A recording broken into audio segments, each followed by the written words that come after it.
Salutacions, soc Eliseu Frígols i Brines, professor de Dret Penal de la Universitat de València, i en aquest vídeo podreu veure les qüestions essencials relatives a la suspensió de l'execució de la pena privativa de llibertat. Què és la suspensió de l'execució de la pena privativa de llibertat?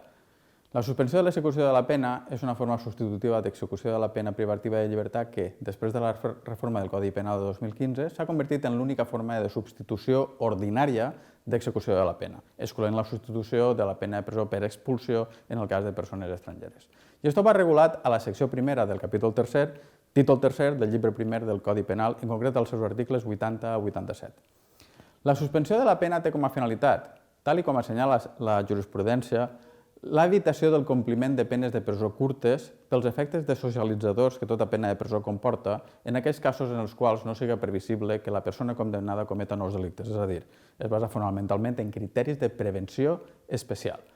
Aquesta prognosi sobre el risc de comissió de nous delictes haurà de tenir en compte tota una sèrie de circumstàncies, tant les que tenen a veure amb les circumstàncies del fet i de l'autor, incloent els seus antecedents, com la conducta posterior al fet, especialment l'esforç a la reparació del dany i les seves circumstàncies familiars i socials, així com l'efecte preventiu que la pròpia condemna pugui exercir sobre el penat. La decisió d'acordar la suspensió de la pena és, de conformitat amb el que estableix l'article 81 del Codi Penal, una decisió de caràcter discrecional, el que es dedueix de l'ús del verb podrà, que no obstant això haurà d'estar degudament motivada, conforme el que estableix una reiterada jurisprudència constitucional, amb una motivació reforçada perquè s'afecta el dret fonamental a la llibertat ambulatòria, regulat a l'article 17 de la Constitució. És a dir, l'absència d'una prognosi de comissió de nous delictes és una condició necessària, però no suficient, per atorgar la suspensió de la pena. Però la decisió de no concedir la suspensió ha de comptar amb una motivació reforçada per la naturalesa del dret fonamental a què s'afecta. Al mateix temps que aquesta prognosi de criminalitat, el segon paràgraf de l'article 80 requereix també, per poder concedir la suspensió en caràcter ordinari, altres circumstàncies. Quines són aquestes circumstàncies? La primera és haver comès un delicte per primera vegada, el que implica que la persona no ha d'estar condemnada amb sentència ferma amb anterioritat. A l'hora de determinar la primarietat delictiva, s'ha de tenir en compte que no es computen els delictes imprudents ni els delictes lleus, ni tampoc els antecedents penals cancel·lats o que haurien d'estar-ho. Tampoc es computaran aquests delictes que per la seva naturalesa o circumstàncies no siguin rellevants per a la prognosi de perillositat. Per exemple, per determinar la probabilitat de comissió de nous delictes contra la propietat, com és en el cas de l'estafa, no resulta rellevant tenir antecedents per un delicte contra la seguretat del tràfic, com ara el de conducció sota els efectes de l'alcohol de l'article 397.2 del Codi Penal. Aquesta absència de condemna ferma s'ha d'entendre referida al moment de comissió del fet i no al moment en el qual es decideix la suspensió, tal com ha resolt reiteradament la jurisprudència, incloent la pròpia del Tribunal Suprem. Així, encara que una persona hagi comès diversos delictes en moments temporals diferents, per exemple, un robatori amb força el 10 de maig de 2021 i un furt el 30 de desembre de 2021, si respecte de cap d'ells encara no ha estat condemnat per primera vegada en sentència ferma, a l'hora de decidir la suspensió se l'haurà de considerar encara delinqüent primari, tot i que en ser jutjat pel primer dels delictes ja està condemnat en sentència ferma pel segon.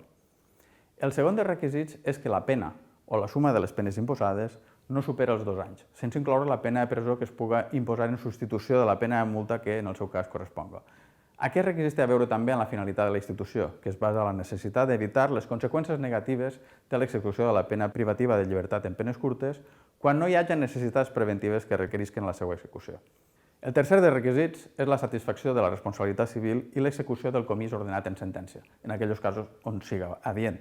Aquest requisit es pot considerar complir també en els casos en què hi hagi un compromís del compliment d'acord amb la situació econòmica del reu, podent-se requerir per part del tribunal garanties addicionals per al seu compliment.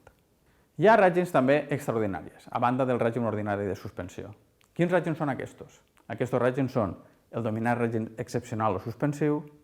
el règim especial per supostos d'addicció a substàncies i el règim ordinari per malaltia molt greu amb patiments incurables.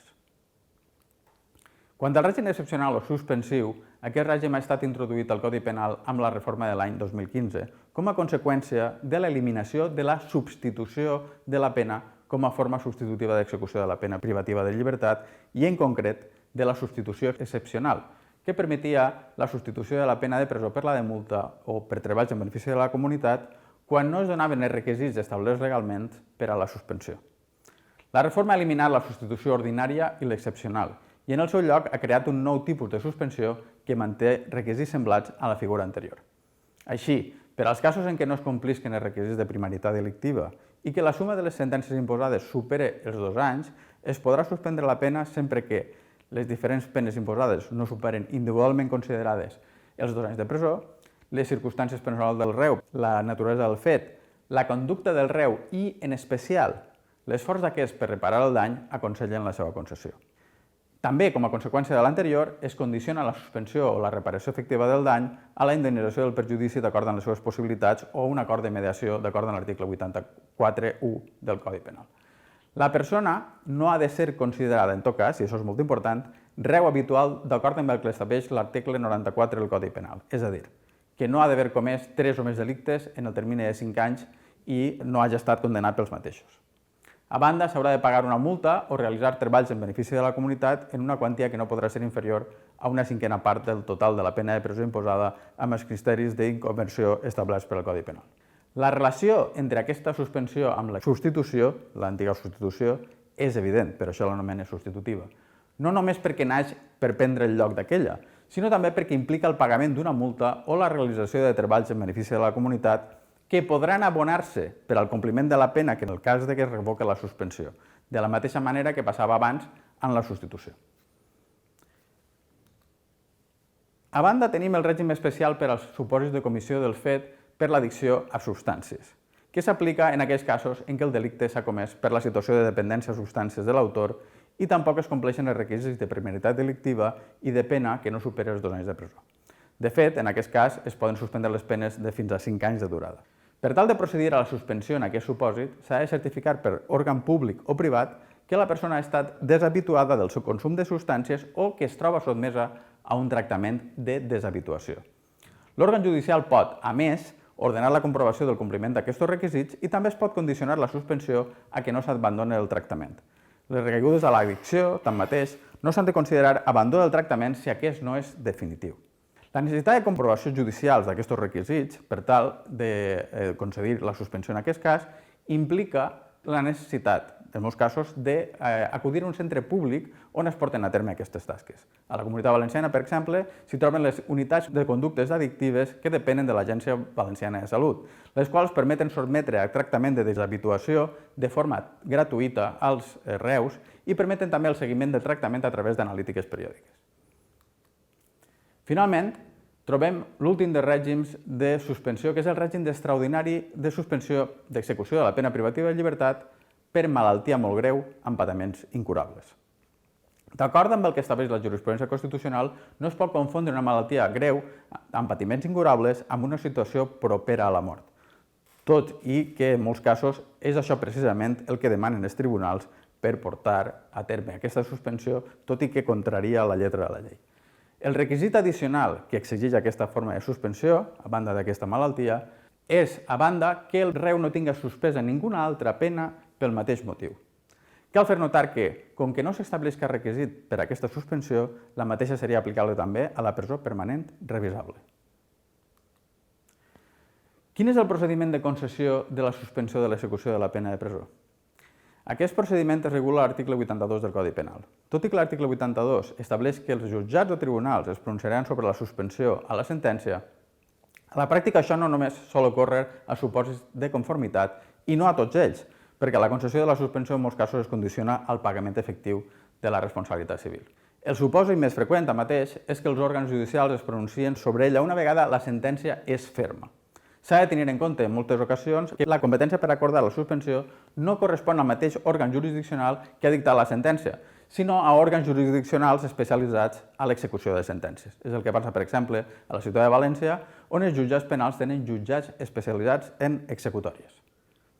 Una vegada s'enceta el procediment d'execució de sentències, conforme al que estableix l'article 82 del Codi Penal, es dona trasllat a les parts en relació a la procedència de la suspensió i en els casos on el delicte només siga perseguible prèvia denúncia o querella l'ofès, es donarà trasllat a aquest també, perquè es pronunciï. En el cas de la defensa de la persona condemnada, aquest escrit raonarà sobre la concurrència de requisits legals aplicables al cas concret en funció de la modalitat de suspensió que es demana, amb aportació dels documents que acrediten aquestes circumstàncies.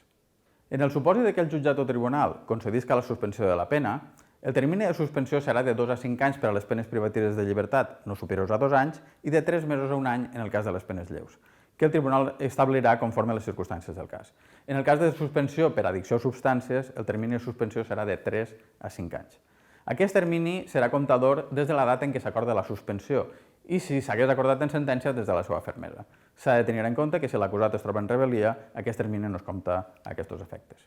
La resolució que acorda la suspensió de l'execució de la pena interromp la prescripció de la pena, que continuarà suspesa mentre dura la suspensió. Tanmateix, en tant que aquesta no es concedeix, el termini de prescripció de la pena segueix corrent, precisament des de la fermesa de la sentència, d'acord amb el que estableix la jurisprudència. Els òrgans jurisdiccionals, a més, podran condicionar la suspensió al compliment de determinats deures i prohibicions establerts a l'article 83 del Codi Penal, que en alguns casos seran obligatòries, com en els supòsits de delictes de violència de gènere, on s'imposarà sempre la prohibició d'aproximació, prohibició de residència al domicili i en el sotmetiment a programes formatius en matèria de violència de gènere, o a l'establiment de mesures o obligacions addicionals establertes a l'article 84 del Codi Penal, que en alguns casos no són opcionals, sinó requerides, com, per exemple, en la suspensió excepcional o suspensiva, al que hem fet referència amb anterioritat. Aquestes condicions es podran modificar depenent de les circumstàncies, podent alçar-se o modificar-se. En quins casos es pot revocar la suspensió de l'execució de la pena privativa de la llibertat? Això ocorrerà en 4 supòsits de conformitat amb l'article 86 del Codi Penal. En primer lloc, en el cas que la persona siga condemnada per un delicte comès durant el període de suspensió, sempre i quan aquest delicte posi de manifest que la prognosi de no comissió de nous delictes en el futur és incorrecta. Aquesta matisació és important perquè ja no és prou amb la mera condemna per a la revocació, de forma que si el jutge o tribunal estima que la suspensió encara pot jugar la seva funció, li dona la possibilitat de no revocar-la, precisament perquè pot ser que aquest nou delicte no afecti les expectatives de comissió de nous delictes quan es concedi la suspensió. La llei parla de delicte,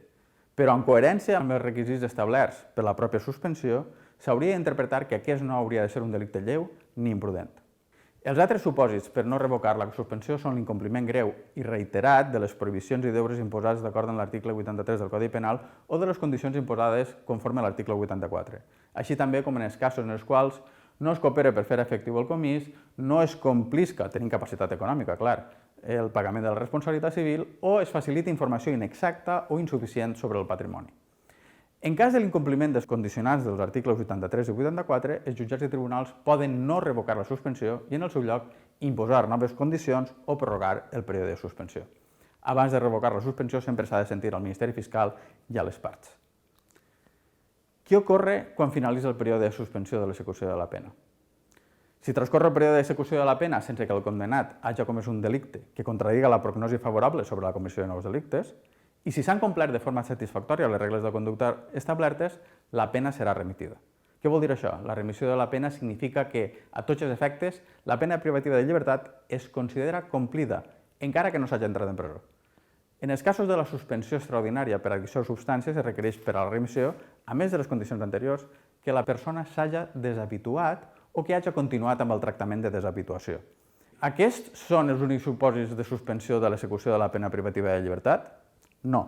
Existeixen altres supòsits, com ara el de la suspensió de la pena per petició d'indult, la suspensió de la pena per malaltia mental sobrevinguda i altres supòsits especials. Tots ells seran objecte de tractament diferenciat a altra píndola en el seu cas.